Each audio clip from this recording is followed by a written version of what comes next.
Hey guys, this is Josh Cook. Thanks for tuning in to my new show, Beer and Politics, and I'm going to interview the owner of Quest Brewing Company with my friend Dan Pope. Hope you enjoy. Folks, welcome back. I appreciate you tuning in to our podcast on the Truth and Media Network. My name is Joshua Cook, and I'm your host. And I'm really excited today because we have the owner of Quest Brewery, Don Richardson. We're in this beautiful facility in Greenville, South Carolina.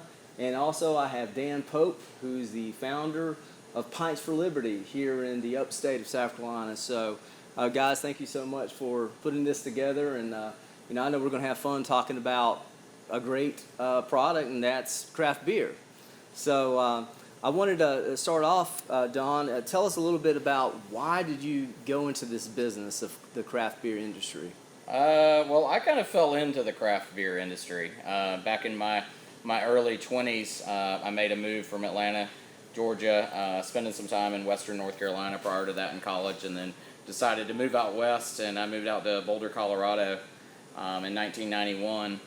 And, being just had turned 21 at that point, I was instantly intrigued with better beer and craft beer and these smaller producers, especially all of a sudden being submerged in it, and in Colorado, and then also the access to West Coast beers in that area. So I started working at Boulder Beer in 1992. I actually went in for a job just to pay the bills, and I kind of ended up on the bottling line there. Spent about 6 months just moving cases around and bottles and getting that done, and then I got the opportunity to move up into the brew house there at Boulder Beer. So I took that opportunity, still at that point just kind of being a job. Once I kind of got into the brew house, I started home brewing at that point, so I kind of went backwards from what most people do that start home brewing and then go professional. I went professional and then started home brewing in addition to brewing professionally. And so after I started home brewing for a little while and then brewing there at Boulder Beer, I became very passionate about it.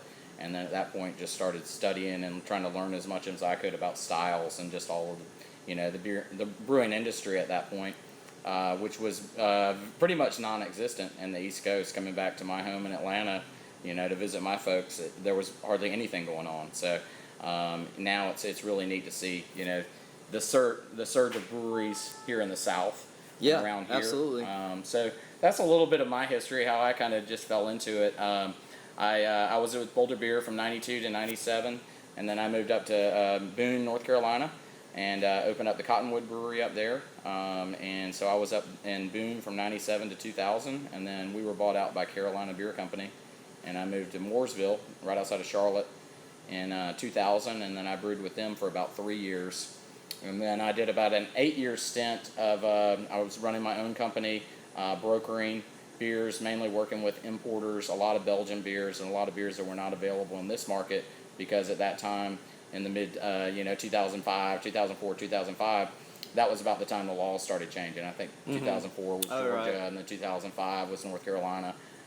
So I was kind of on that side of things, bringing a lot of products in that weren't available and people didn't know about. So a good bit of my time in that was educating people, also working with distributors, which I learned the distribution side of the business. And after doing that for a few years, I was like, wow, this makes it making beer look easy. So yeah, absolutely. Yeah, I feel just as someone that is passionate about changing people's minds, sometimes I feel bad when I see the guy drinking a lager, and I'm like, wow, really you need to try some craft beer, try to get some flavor in your life. And so they'll try it, and then they're just a convert. Tell us a little bit about the craft beer boom, and also what inspires your philosophy as far as the different flavor profiles that you choose. Yeah, the different styles that we choose. As I mentioned, with selling beer and numerous trips to Belgium. The Belgian beers are a true love of mine, so we try to do a lot of that Belgian style. We very rarely brew pure German Reinheitsgebot. Yeah. We're typically brewing with different. Right now we've got a watermelon wit beer on. We've got a cucumber jalapeno saison. So you're pushing the outer limits. We do, and we try to with the flavors. We also try to really try to focus our beers around balance and flavor profiles as well, and not trying to overdo something or make it over sweet. All of the fruit and vegetables that we're using right now in the brewing are all fresh. We prep them all here, puree them ourselves. So we're not using any concentrates or extracts. So that's one thing that we feel very strongly about. It's very labor intensive, but it's a labor of love. So, but yeah, that's one of our philosophies. Probably our most mainstream beer is our IPA. Okay. But I feel like the IPAs is still, still hot. Still hot. Yeah, it's still a big love beer. IPAs. People love their hops. I love them myself. Yeah. So that's probably one of our more mainstream. When we ventured out and started brewing, we decided to go with the Belgian Pale Ale, just something a little different. Do you do any porters? We do. We do a smoked porter. Okay. So, that's a popular porter. Yeah, that's actually with our house yeast, which is a Belgian blend yeast. Very low ester producing. So it's not a full-on Belgian, but it gives that nice little rounded ester character to it. And with that, a lot of chocolate malt, and then we use some cherry wheat smoked malt in that beer as well. Now, let's talk about the watermelon wheat beer. It seems like a lot of the trend now is opening up to more where women are really attracted to trying beer more. Whereas a couple of years ago, maybe not. But it seems like, there's a lot of females that are really interested in craft beer. Can you walk us through that Yeah, I mean, that's evolution? definitely, and still, being here in the South and spent time in the West, that's a very, an evolved, craft beer drinkers. So here, you've got folks that are there, but you got folks that are still trying to learn and still trying to figure out what they like, and maybe they don't like the big hop bomb, or they don't like a big double, imperial stout or something like that. Right. So that's why we try to offer a few beers like that are kind of, we consider them more intro beers, kind of the beers with training wheels, but also, we like to brew beers like that people can get introduced, but also your beer connoisseurs can come back and say, oh, wow, that's a really nice, well-balanced beer, and that's interesting as well. So it's, it is fun when people come in to our place and have never been into a brewery, or have only been into a couple of breweries, really don't know that side, for us to really kind of teach them. Also, it's really good for us to kind of get our brands in front of them and kind of figure out what they like, and they can try, in our tasting room, up to about 11 different beers that we have on tap at any given time. So it gives you a nice little variety. Absolutely. And Dan, I'm going to bring you in because you talked about the North Carolina and South Carolina laws and how that affects the industry.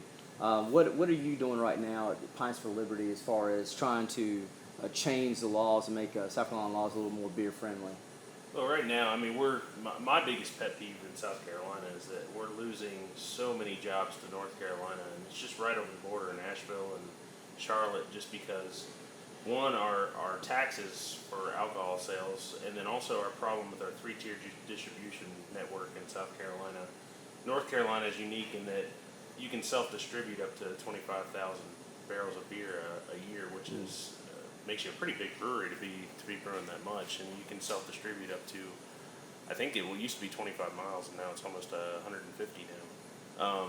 And for a regional or small startup craft brewery, I mean, the ability to be able to go from top tier down to the actual retail package store really lets you compete with some of the bigger, more macro-sized breweries that are gobbling up a lot of the precious real estate and resources around, and also a lot of the precious retail real estate, which is a whole other issue. And that makes, breweries like Oscar Blues and Sierra Nevada and recently Stone. New Belgium, Stone, that makes them overlook South Carolina as an option, even though we've got great water, a great craft beer scene, we've got lots of good real estate, and a really good highway network. But the fact that it really handicaps and handcuffs a lot of these big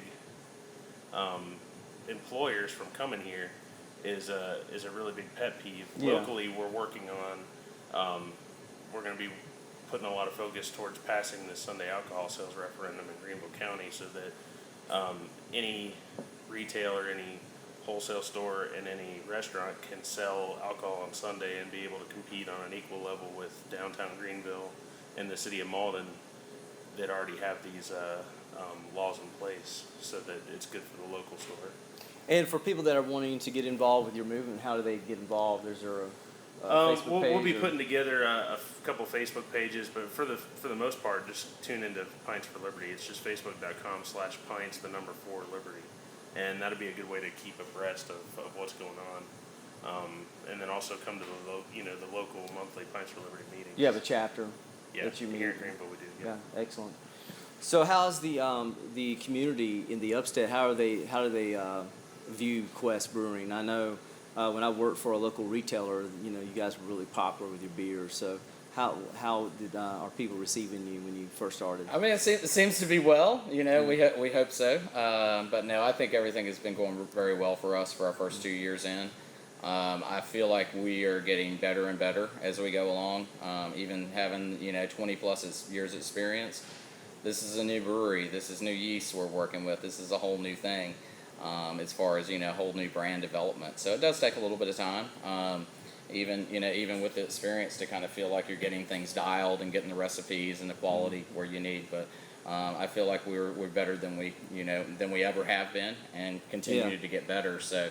But I feel like our support here in the community has far exceeded what my partner Andrew and I, when we put this together, that we expected on this. So it's been awesome just to see the support and everybody, really rallying for us. We try to do a lot of things with the community. We do live music every Thursdays here. It's a free show. That's become very popular for us. Absolutely, and you have a beautiful facility here. It looks really nice. Well, thank you. I appreciate that. Yeah. We wanted to set it up, and that was one of our visions. Is we want to be the brewery that has a lot of events outside, on our stage and everything, and live music, and just really kind of create a fun place that people can come and experience our beers. Whether it's the first time you've been here or you've been here 100 times, you can come. It's a fun atmosphere, and then. We like to send people home with that warm, fuzzy feeling that they want to go find Quest at their other retailers and around town. So, is there any upcoming beers that you can tell us about that you're working on? Or we've got, as I mentioned, we've got our cucumber jalapeno. That's our Ponce cucumber jalapeno saison that we do. This is the second year we've done that. That's our summer beer. Next one we'll be working on is going to be as our pumpkin saison. So it'll be our 3rd year that we've done that. We just started canning our 4th of our legendary series, so we have 4 beers in that series. So the 4th one we just put in package, which is our Elida IPA in 16-ounce cans. And then our next canning project, we're hoping by winter to have our pecan porter in cans. If not, by spring and summer we'll start doing the cans and with our seasonal beers as well. So we're working on a few different things like that, as well as we've got a collaboration we're working on next month. And we've done several collaborations here. We've done Terrapin. We've done one with Burial, our friends up at Trophy Brewing Company up in Raleigh. Our next one will be with Holy City. Okay. And Chris Brown is going to come up here, and we're going to brew one batch here. Oh, that's and then nice. That's another cool. batch down in Charleston at their place. Yeah. So just kind of a fun little thing. Absolutely. Putting brewers together, it's always fun absolutely. to sit down on a brew day with that and bounce ideas around. Yeah. Plus, it gets our brewers here involved in it and gets everybody kind of thinking about new ideas. And, that's great. They're a good company down there. Yeah, they are. Yeah, absolutely. Really good people, and they've done great stuff. So that's great. And they haven't done a collaboration up here in the Upstate yet. So. Gotcha.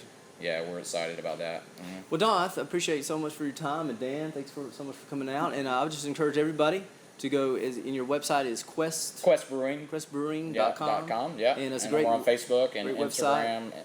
Twitter as well. Gotcha. So definitely hit them up and get them lots of likes, and spread the word around. And Dan is thanks so much for what you're doing. Absolutely. Trying to spread the liberty, and I know it's going to help entrepreneurs and get more breweries that would come to South Carolina. Hopefully we can lower the excise tax and make it, have a little more free market system here in the state. So I know you're working hard on that. Well, guys, thanks so much for tuning in, and appreciate it. Come back, and please check us out on truthandmedia.com. Thank you. Thank you, guys. Seriously.